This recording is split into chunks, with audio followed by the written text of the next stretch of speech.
മഴത്തോരു മുൻപിൽ വരാൻ പോകുന്ന വിശേഷത്തിലേക്ക് ഏവർക്കും സ്വാഗതം. ഈ സ്റ്റോറി ഇഷ്ടപ്പെടുവാണെങ്കിൽ സബ്സ്ക്രൈബ് ചെയ്യണേ, അതുപോലെ ലൈക്ക് ചെയ്യാനും ഹൈപ്പ് ചെയ്യാനും മറക്കല്ലേ. അലീനയുടെ കാര്യത്തിൽ എന്ത് തീരുമാനം എടുക്കണം എന്നുള്ളൊരു ബുദ്ധിമുട്ടിൽ അപ്പനെ വിളിച്ചു വരുത്തുന്നുണ്ട്. അപ്പനോട് കാര്യങ്ങളൊക്കെ പറയുന്നുണ്ട്. പക്ഷേ ഔദക്കുട്ടി പറയുന്നത് ബാലചന്ദ്രൻ എന്ന ആൾ തന്നെ പറ്റിച്ചതായിരിക്കും, അങ്ങനൊരു കുട്ടിയൊന്നും കാണത്തില്ല, തന്നെ ചതിക്കാൻ വന്നതായിരിക്കും, ഇനി കാശിന് വേണ്ടി എങ്ങാനും വന്നതായിരിക്കും എന്നൊക്കെ പറയുന്നുണ്ട്. പക്ഷേ ബാലചന്ദ്രൻ അങ്ങനെ ഒരാളല്ലെന്നൊക്കെ സ്റ്റാൻലി തിരിച്ചു പറയുന്നുണ്ട്. അങ്ങനെ ബാലചന്ദ്രനെ ഫോൺ വിളിച്ചിട്ട് ചോദിക്കുന്നുണ്ട്, അലീന തൻ്റെ മകളായതിന് എന്തെങ്കിലും തെളിവുണ്ടോ എന്നൊക്കെ ചോദിക്കുന്നുണ്ട്. ബാലചന്ദ്രൻ അവസാനം ഗതി കേട്ട് സ്റ്റാൻലിയോട് ദേഷ്യപ്പെടുന്നുണ്ട്. എൻ്റെ ഭാര്യയ്ക്ക് വിവാഹത്തിന് മുമ്പുള്ള കുട്ടിയുടെ ജന്മരഹസ്യം തേടി പോക്കല്ല എൻ്റെ ജോലി എന്നൊക്കെ പറഞ്ഞ് ഭയങ്കരമായിട്ട് ചൂടാവുന്നുണ്ട്. അതിനുശേഷം ഔദക്കുട്ടി പറയുന്നുണ്ട്, ഇതൊക്കെ വെറുതെ പറ്റിക്കാൻ, നീ അതിൻ്റെ പുറകെ പോകാനൊന്നും പോകണ്ട. ബാലചന്ദ്രൻ എന്നൊരാൾ ഇവിടെ വന്നിട്ടുമില്ല, നിനക്കൊരു മോളുണ്ടെന്ന് അയാൾ പറഞ്ഞിട്ടില്ല, നീ അത് മനസ്സിൽ നിന്ന് വിട്ടേക്ക് എന്ന് പറയാണ്. പക്ഷേ സ്റ്റാൻലിയുടെ മനസ്സിൽ അത് തന്നെയാണ്.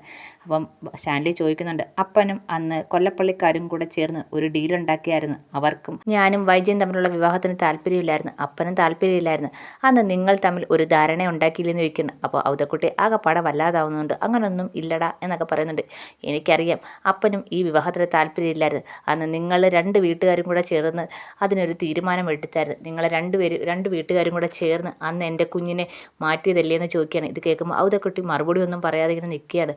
അപ്പം അന്ന് അങ്ങനൊന്നും ഒരു തീരുമാനം എടുത്തിട്ടില്ല, അതൊക്കെ നിൻ്റെ തോന്നല എന്ന് പറയാണ്. ഇനി അങ്ങനെ എന്തെങ്കിലും എടുത്താൽ തന്നെ അത് നിൻ്റെ നല്ലതിന് വേണ്ടിയാണ്, വൈജയുടെ നല്ലതിന് വേണ്ടിയാണ് എന്ന് ഞങ്ങളൊക്കെ തീരുമാനമെടുത്തത് എന്ന് ഔദക്കുട്ടി പറയുന്നുണ്ട്.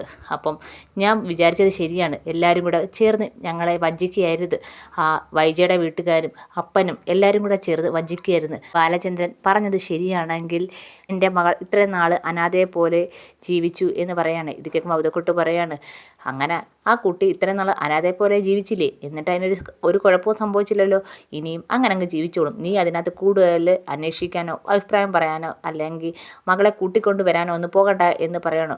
അപ്പോൾ സ്റ്റാൻലി കുറച്ച് വിഷമത്തോടെ ഇങ്ങനെ ആലോചിച്ചിട്ട് പറയാണ്, അങ്ങനെ എനിക്ക് അവളെ തള്ളിക്കളയാൻ പറ്റത്തില്ല, ഇത്രയും നാൾ എൻ്റെ മകൾ അനാഥയായിട്ട് ജീവിച്ച്, ഇനിയും ഞാൻ അങ്ങനെ ചെയ്യുന്നത് ശരിയല്ല, ആദ്യം ബാലചന്ദ്രൻ പറഞ്ഞതൊക്കെ ശരിയാണോ എന്ന് അന്വേഷിക്കണം എന്ന് പറയുന്നുണ്ട്. അപ്പോഴും ഔദക്കുട്ടി പറയുന്നുണ്ട്, നീ വേറെ കാര്യം നോക്ക്, ആവശ്യമില്ലാതെ ഒരു കാര്യത്തിന് നീ ഇറങ്ങണ്ട എന്ന് പറയുന്നുണ്ട്.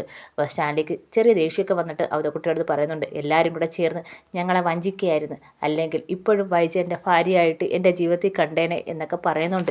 അപ്പോൾ ഔദക്കുട്ടി ഒന്നും മിണ്ടുന്നില്ല. എന്തായാലും ഞാൻ ബാലചന്ദ്രൻ പറഞ്ഞ കാര്യം ഒന്ന് അന്വേഷിക്കും എന്ന് പറയണം. അപ്പോൾ ഔദക്കുട്ടി സമ്മതിക്കുന്നില്ല. ഔദക്കുട്ടി പറയുന്നുണ്ട്, നീ ആവശ്യമില്ലാതെ ഓരോ പ്രശ്നങ്ങൾ പിടിച്ച് തലയിലോട്ട് വെക്കണ്ട എന്ന് പറയുന്നുണ്ട്. അപ്പോൾ സ്റ്റാൻലി ഒരു ഉറച്ച തീരുമാനത്തോടെ ഇങ്ങനെ ഔദക്കുട്ടിയെ നോക്കുന്നുണ്ട്. അപ്പം ഔദക്കുട്ടി പറയുന്നുണ്ട്, നീ എന്തായാലും ഇനി അതിൻ്റെ പുറകിലൊന്നും പോകണ്ട എന്ന് പറഞ്ഞുകൊണ്ട് വീണ്ടും കുടിക്കുകയാണ്. അപ്പോൾ സ്റ്റാൻലി ചോദിക്കുന്നുണ്ട്, അപ്പം നാളെ രാവിലെ തന്നെ പോകത്തില്ലേ എന്ന് ചോദിക്കുന്നുണ്ട്. അതെ, ഞാൻ നാളെ രാവിലെ തന്നെ പോകുന്നുണ്ട് എന്ന് ഇതൊക്കെ പറയുന്നുണ്ടെങ്കിൽ സ്റ്റാൻലിയുടെ മനസ്സിലിങ്ങനെ ഉറച്ച തീരുമാനം എടുക്കുന്നുണ്ട്. ബാലചന്ദ്രൻ പറഞ്ഞത് ശരിയാണോ അതോ കള്ളത്തരമാണോ എന്നൊക്കെ ഒന്ന് അന്വേഷിക്കണം. തൻ്റെ മകളെന്ന് പറയുന്ന പെൺകുട്ടിയെ കാണാൻ തീരുമാനമെടുക്കുകയാണ്. എല്ലാവരും കൂടെ ചതിച്ചത് കൊണ്ടാണ് തൻ്റെയും വൈജയുടെയും വിവാഹം നടക്കാതെ എന്നും ഇങ്ങനെ മനസ്സിലിങ്ങനെ ആലോചിക്കുകയാണ്. അങ്ങനെ ബാലചന്ദ്രൻ്റെ വീട്ടിലുള്ള ആ പെൺകുട്ടി അലീനയെ കാണാനായിട്ട് സ്റ്റാൻലി തീരുമാനമെടുക്കുകയാണ്. അങ്ങനെ സ്റ്റാൻലി നെടുമ്പുരയിലേക്ക് പോകാനായിട്ട് തയ്യാറെടുക്കുവാണ്.